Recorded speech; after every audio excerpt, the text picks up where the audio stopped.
Well, good morning, my friend. Friday morning, the end of the week, and here we are getting ready to go into the weekend. February the 18th. Welcome to the Pastor's Podcast this morning. Good to have you along this morning, and I'm looking forward to a wonderful day.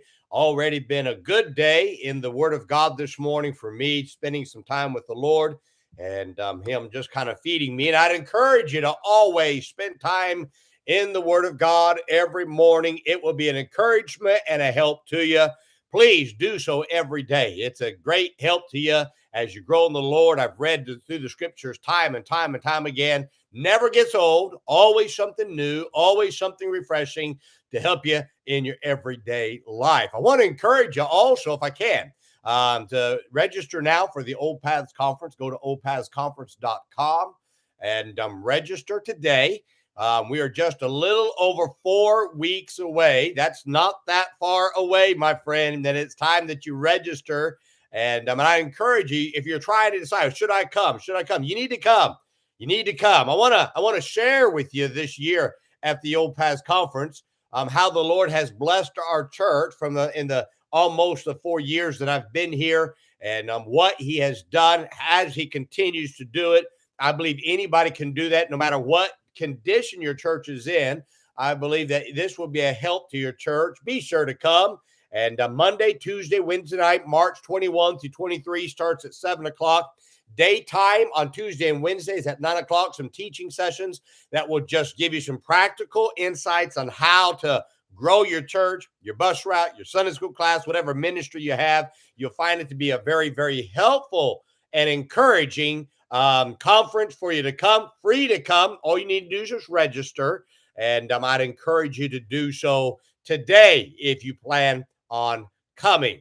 I want to read to you, though, this morning from Judges chapter 16 and in verse 22, talking about Samson. It says, "Howbeit, the hair of his head began to grow again after he was shaven." I want you to imagine with me for a moment the situation that Samson had placed himself in. Samson was called of God before he was born. The potential of this young man was limitless. He could have enjoyed a life of blessings, but instead chose the way of sin to his own detriment. Now, the final straw that brought God's judgment on his life was a little spy named Delilah. What Samson considered harmless was the greatest danger he had faced in his life. It was this little spy who coerced him into revealing the source of his strength to the enemy, which resulted in his captivity, his eyes being totally plucked out, and him grinding in the prison house. And by the way, can I tell you, that's where sin will always leave you. Life seemed to be over for Samson. Hope seemed to be gone.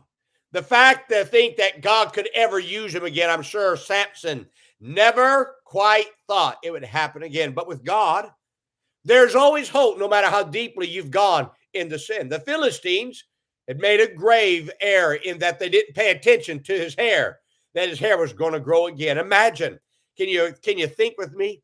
Samson's grinding as an animal every day, and in the heat of the day, he would wipe his brow and his head of the sweat that rolled down his face. But one day, something was different. Samson began to feel that stubble of hair on the top of his head. I can see him thinking, could it be? Could it be that God's being merciful again? That stubble became a full head of hair, and the hope of Samson that Samson would be used again, and would not have to spend the rest of his life in that dungeon, began to fire up inside of his heart because he felt the stubble on the top of his head, and oh, it was different this time. Can you imagine with me the prayer of Samson every day? His prayer: God, if you'll give me one more chance, I won't blow it this time. That chance came when a young lad came to take him to the temple so that he could become the laughingstock of the Philistines' party. And he asked the lad to lead him to the pillars. And Samson prayed one more time for God's help, and help God did. One more time, the power of God fell on Samson, and he slew more at his death than he did in his whole ministry. Do you find yourself like Samson? Do you see yourself in the prison house of sin, humiliated by sin, and thinking there's no hope that God would ever use you again? Let me encourage you to feel the stubble on the top of your spiritual head. You'll always find that God will let the hair grow again in your life. It doesn't matter how deep you fall into sin. God's a merciful God who'll always use you no matter how low sin has brought you. Oh, let me remind you of the prodigal son who wallowed in the slop of the hogs, and yet he was taken back and used by his father, just like God is willing to use you again. Hey, don't forget Peter, who denied the church, his faith in his God, and yet the mercy of God took Peter and restored him to usefulness to become a great tool in the early church. Don't forget about the John Mark who quit the ministry in a very needy time, and yet God took him back and made him profitable to the Apostle Paul. Now, my friend, who cares what the Pharisees are saying about you?